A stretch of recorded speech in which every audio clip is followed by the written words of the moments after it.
چالاکی ئابوووریەکانی ئیسرائیل بەرەبەرە بەرەو ئاسایی بوونەوە دەچن لە دوای وەستانیان بەهۆی بڵاوبوونەوەی ڤایرۆسی کۆرۆناوە. بەڵام هێشتا چالاکیەکانی ئاڵگۆڕکردنی ئەڵماس لە تەل ئەبیب هەر بەداخراوی ماونەتەوە. هەروەها ناوچەی ئەڵماس کە یەکێکە لە ناوەندەکانی درەوشانەوە و بریقەدان و شوێنی سەرەکی بازرگانی ئەڵماسیشە لە جیهاندا هێشتا بەچۆڵی ماوەتەوە. بەر لەوەی ڤایرۆسی کۆرۆنا بگات بە ئیسرائیل، چالاکیەکانی کڕین و فرۆشتن و بازرگانی لێرەدا وەک شانەی هەنگ قەرەباڵغ بوو.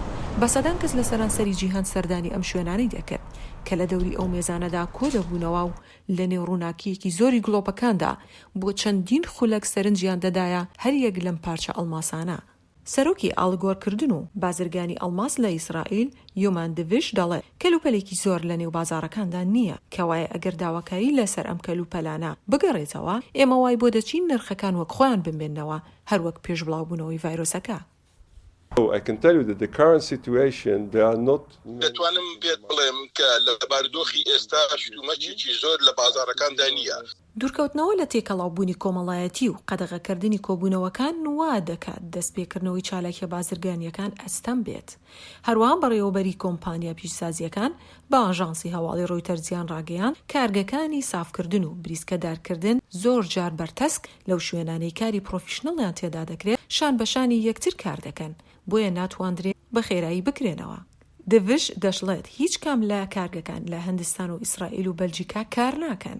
گوتیشی سێکتەرەکان کە بە نزیکەی لە 9 هەژمار دەکرێن بۆ ناردنە دەرەوەی کەلوپەلەکان نزیکەی 300 میلیۆن دۆلار زیانی بەرکەوتووە لە ماوەی ئەم قەیرانەدا. دەشڵێت بۆ هەر عیارێک لە ئەڵماس لە 180 بەزیوە. هیواخوازە کە نرخە لە دوای دەستپێکردنەوەی داواکاری لەسەری بەرز ببێتەوە. دەتوانم ئەوەش بڵێم کە کارگەکان لە هەندستان و ئیسرائیل و بەلجیکا کار ناکەن. لەگەڵ کەمبوونەوەی داواکاری جیهان پیشسازی لە هەوڵ و کۆششدایە. بازرگانی ئەڵماسی ئیسرائیل لە 90 کەمی کردووە بە بەراورد لەگەڵ ساڵی ڕابردوو. ئەو مامەڵانەیان لە دەستداوە کە بەهاکەی دەگاتە 1.5 میلیۆن دۆلار لە مانگەکانی 34دا. هەروەها دڤش گوتیشی نیگەرانیەکان سەبارەت بە تەندروستی کارەکانی گواستنەوەی بەرەو سەکە و برەمای دیجیتاڵی خێرا کردووە.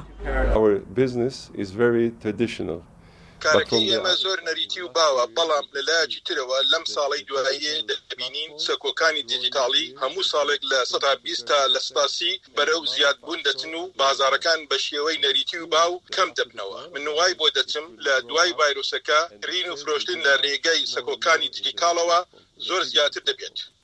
لە گەڕان بە دوای شوێنگرەوەیەکدا بۆرسەی جیهانی فیدراڵی ئەڵماس دەست بە سەکۆیەکی بازرگانی نوێ دەکات لە ماوەی 5 هەفتەدا لیستی 5.5 میلیۆن دۆلاری لە ئەڵماس کۆ کردوتەوە کە گەورەترینە لە جیهاندا.